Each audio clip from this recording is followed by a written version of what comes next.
Hi, I am CAX117 and welcome to the first video on my channel. This channel will be composed of game reviews on games of various platforms with a good amount of emphasis on the GameCube. It will be branching off soon to more comprehensive videos going over a wide range of gaming topics, so please stay tuned. The game we'll be looking at today is Starfox Assault, first released on February 14, 2005 in North America, and on February 24, 2005 in Japan for the Nintendo GameCube. This title is the fourth released game in the Starfox series, which first appeared on the Super Nintendo in 1993. Starfox Assault takes place 1 year after the events of Star Fox Adventures. The remnants of the fleet of Andross, a major antagonist of previous Star Fox games, is being led by his nephew, Andrew Oinkeny, against the fleet of Corneria, the capital planet of the Lylat system. Starfox, a team of paid mercenaries, are sent in to assist with the eradication of the remnant fleet. Upon cornering and defeating Oinkeny in combat, he is unceremoniously destroyed. Is that all you fools have got?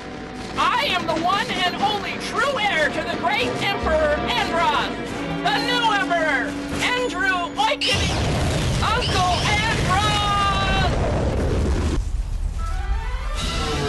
That doesn't look friendly.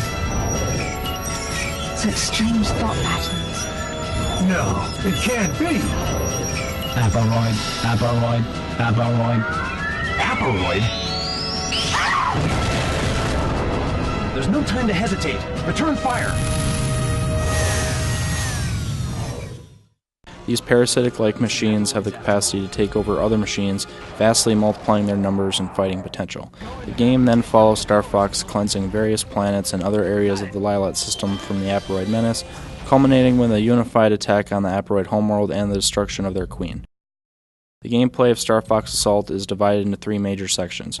R-Wing gameplay, which features enhanced combat of the classic spaceship, using the Landmaster tank to take out hordes of enemies, and finally, controlling Fox on the ground, utilizing various weapons to attack areas that might otherwise be inaccessible to the vehicles. Some missions require utilizing just one type of combat, whereas others can have you use one or more different combat modes to attain your specified objective in that mission. While on the ground, you may ride aboard the wing of an aircraft piloted by another member of Starfox, or sometimes by Wolf, a member of a rival team known as Starwolf, shooting enemies out of the sky and on the ground using a plasma cannon. Each stage ends with a boss, utilizing different strategies to destroy based on that respective stage.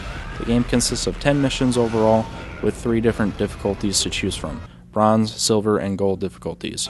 These difficulties change the amount of damage you take and the number of enemies required to defeat to get a medal in that specific mission. There's a medal for each of the 3 difficulties in each mission.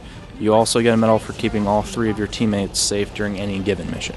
These can be obtained on any difficulty. And finally, there are 5 S flags that can be found on each level. These are hidden and must be shot at to reveal. Collecting these unlock weapons in the multiplayer mode and are necessary for a 100% run.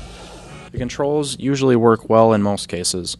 Flying the R-Wing feels great and feels like a natural evolution of the controls that were present in previous Star Fox games. Barrel rolls, which are aileron rolls in reality, are not as useful in the game at dodging enemy attacks, at least that is how it came across to me. Because of the more open environments of the planet stages, as compared to the more on-rails approach found in Star Fox 64, the controls of the Landmaster feel more natural. In Star Fox 64, all you could really do was keep going straight, slightly hover, or roll a bit to the left or right. In Star Fox Assault, you can actually boost while hovering, move 360 degrees, and more effectively lock onto faraway enemies. You can even use the Landmaster to ram and destroy hordes of smaller aperoids, which is very satisfying. Use your boost to get up the slope. I don't have as much of an issue with the on-foot controls as others seem to, although I am familiar with Metroid Prime and the control scheme is fairly similar, despite the difference in viewpoint. That may be why I am more forgiving in this aspect. Saving teammates is not as frustrating or prevalent as it had been in Star Fox 64, although the capacity in which they help destroy the enemy is quite limited, as has been in most Star Fox games. The AI works well enough for a late GameCube title. Common enemy encounters are nothing to write home about in terms of difficulty as well as enemy variety. Most Aperoid enemies on the ground only consist of a handful of different foes, although the enemies you face in flying missions are more varied.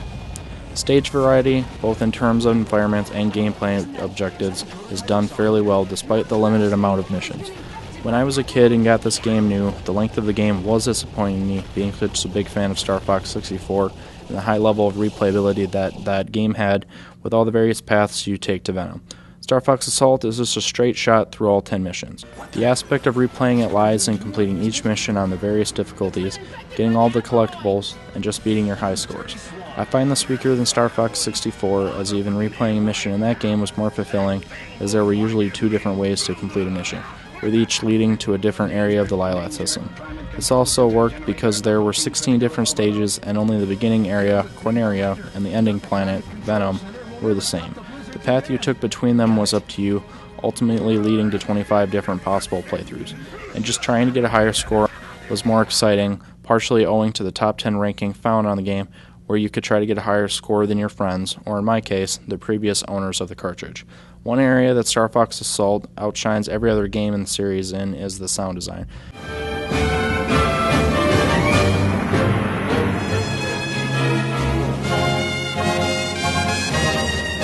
Many of the songs are remixes of scores from various Starfox games, with a few new, but they all been done with an actual orchestra, further pushing the epic feel that the game tries to give off.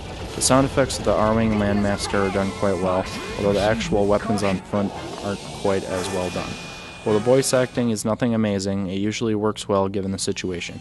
Hold it, Fox! Look! Pigma's ship? Fox! Pigma! I do appreciate the banter usually involving Falco towards Fox, the other teammates, and members of Starwolf. Slippy and other characters are not as frustrating to listen to this time around. It is certainly better than some of Nintendo's earlier efforts on the GameCube.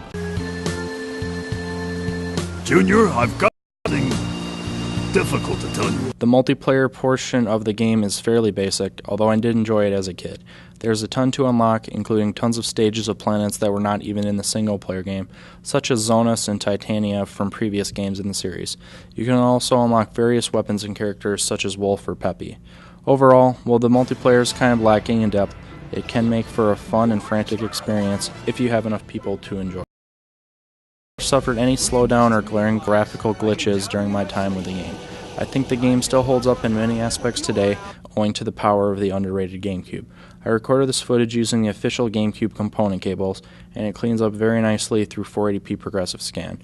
I would honestly recommend the GameCube component cables or an HDMI device of some kind if you plan to collect for the GameCube itself, as using the basic red, yellow, and white composite cables does not do this, or tons of other games on a console justice. Overall, Starfox Assault has some flaws, but I do think that it is still very playable today. I do think the $6 price tag in 2005 was too much, but today you can usually find the game complete for around $30, and I think that is a fair price. Gameplay holds up today, and although you will not be putting as much time into it as you would in, say, Starfox 64, I do think that if you were disappointed by the drastic change in approach Starfox Adventures brought forth, this is a welcome return to the more traditional form of gameplay Starfox is known for.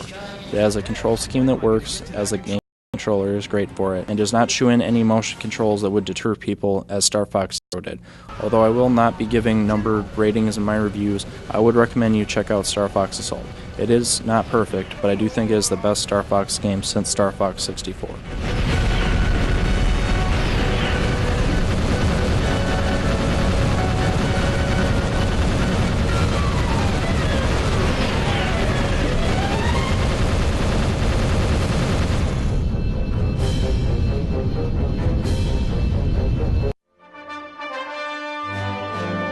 I owe you my life on that one, Wolf. Thanks. I thought I told you. I didn't come here to save you. Even so. So how long you plan on taking up space on my wing? Oh. Fox, let me give you one piece of advice. Don't hesitate. When the time comes, just act.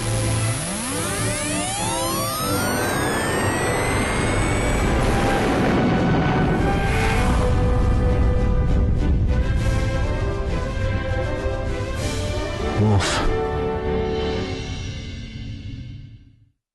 Thank you for watching this video. Please be sure to like and subscribe and click the bell to stay up to date on future uploads.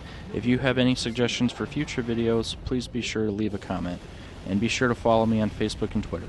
This is CAX117 signing out. Excellent work, Fox. Sorry is saying.